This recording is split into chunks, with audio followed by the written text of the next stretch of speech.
प्रणाम करने का लाभ किया। एक बार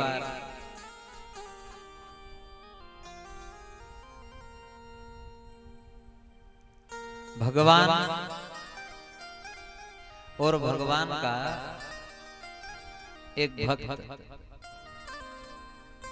जिनका नाम था मनसुखा। क्या नाम था भगवान के मित्र का? मनसुखा। ये माता पिता को प्रणाम करने का क्या लाभ है, आप जरा ध्यान देना और अमल करना। जो प्रणाम करे वो भी सुने और जो नहीं करे वो जान ले कि प्रणाम करने में अपना गाठा नहीं है, अपना लाभ ही लाभ है, लाभ ही लाभ है प्रणाम करना। भगवान अपने परम भक्त अपने मित्र के साथ तीर्थ यात्रा करने के लिए चले। भगवान भी तीर्थ करने जाए हैं माताएं बड़े बुजुर्ग। जैसे आप अपनी सखी सहेली मित्र के साथ, पति के साथ, सास ससुर के साथ, माता पिता के साथ तीर्थ यात्रा करने जाओ, ऐसे भगवान का भक्त भगवान को लेके तीर्थ करता है। बताओ, जो साधु संत हिमालय में तपस्या कर रहे हैं, अकेले कंदराओं में बैठे हैं पर मस्ती में है, आनंद में है। क्यों? क्योंकि वो अपने आप को अकेला मानते ही नहीं है। वो तो जहां रहते हैं वो कहते हैं हमारा राम हमारे साथ है, हमारा राम हमारे साथ है। और अपन क्या करते हैं कि थोड़े से बेटे बहू ने मुंडा मोड़ा कि आप घबरा गए क्या, अब मारो कहीं होगा, मैं तो एकली रहेगी, मैं तो अनाथ हो गई, अब मारो कहीं होगा, अब मारो कहीं होगा। अरे अगर आपको तीर्थ मिला है, भगवान की कथा मिली है, तो प्रसन्न हो जाइए, आपको भगवान भी मिलेगा, प्रसन्न हो जाइए।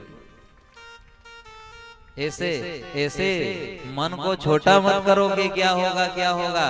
जो कुछ होता है सब अच्छा होता है। अगर ज्यादा सेवा करने वाले बेटे बहू मिल जाए तो फिर मंदिर जाने का मन करे, फिर तीर्थ जाने का मन करे, फिर घर छोड़ने का मन करे। ईमानदारी से कहना, जो बहू रानी रोज बढ़िया सरसों के तेल से सासू माँ के चरण में मालिश करे, रोज प्रणाम करे, सेवा करे, आगे पीछे घूमे, वो सासू माँ कभी ये कहे कि हे भगवान उठे ले रे। और जो रोज कड़वा वचन बोले तो वो कहेगी हे भगवान अब तो तू उठे ले, हाथ पांव चल रहा है इतना उठे ले। क्यों? नहीं तो जिस दिन खाट पे पड़ गई उस दिन 12 बज देगा मारी आई तो उठा।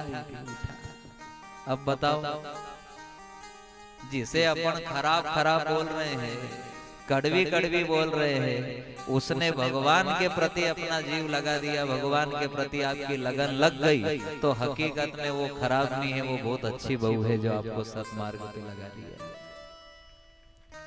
बहुत अच्छी बहू है वो।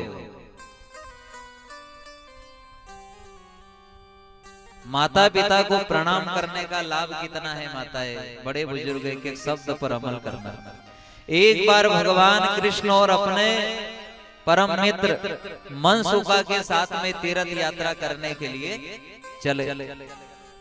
तो तीर्थ यात्रा पहले क्या है, पहले गाड़ियों की व्यवस्था तो थी नहीं पहले तो। और तीर्थ यात्रा वास्तविक में आज भी ऐसे साधु संत है जो पैदल ही यात्रा करते हैं, सब तीर्थों में पैदल घूमते हैं। तो भगवान द्वारिकाधीश भगवान कृष्ण और उनके मित्र मनसुखा ये तीर्थ यात्रा करने चले। तो रास्ते में एक वृक्ष के नीचे बैठ गए। एक नगर आया, उस नगर के बाहर एक वृक्ष के नीचे बैठे। तो भगवान द्वारिकाधीश और मनसुखा ये दोनों बात कर रहे हैं। इतने में एक व्यक्ति निकला, सभी ध्यान देना और अमल करना। एक व्यक्ति निकला भगवान द्वारिकाधीश और मनसुखा के सामने से। तो भगवान बैठे बैठे क्या कह रहे हैं, क्या कह रहे हैं भगवान? भगवान कहते हैं मनसुखा से कि मनसुखा ये जो जा रहा है ना, बोले हाँ, बोले कल इसी समय पे ये आएगा और इसी जगह इसके चरण में एक खील लगेगी और इसकी मृत्यु हो जाएगी। क्या कहा कि ये जो आज जा रहा है ना, ये कल ऐसे समय आएगा और एक खील इसके चरण में लगेगी और इसका जीव निकल जाएगा। मनसुखा ने कहा केवल एक छोटी से खील लगने से मृत्यु हो जाएगी? बोले काल तो कुछ भी बहाना लेता है। क्या लेता है? बहाना।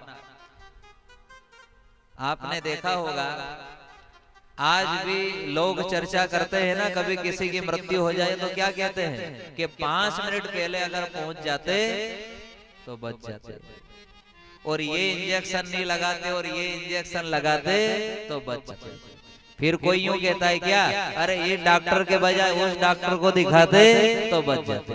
बस क्या है ये सब बहाने हैं। ठाकुर जी कह रहे हैं अपने मित्र मनसुखा से कि ये जो व्यक्ति जा रहा है कल इसी समय पर इसके चरणों में एक खील लगेगी और इसका जीव निकल जाएगा। सब अमल करना माताएं बड़े बुजुर्ग एक एक शब्द पर। अब मनसुखा ने क्या कहा? मनसुखा कहता है भगवान से कि अपन तो तीर्थ यात्रा करने चले हैं, आराम से तीर्थ करना है। बोले हाँ, तो एक काम करते हैं कि आज अपन यहीं रुक जाते हैं। भगवान ने कहा क्यों? मनसुखा ने कहा कि मैं मेरी आंख से देखूंगा कि वो मरे कि नहीं मरे। मैं भी तो देखूं। सब कहते हैं कि कन्हैया की बात सच निकलती है, कन्हैया भगवान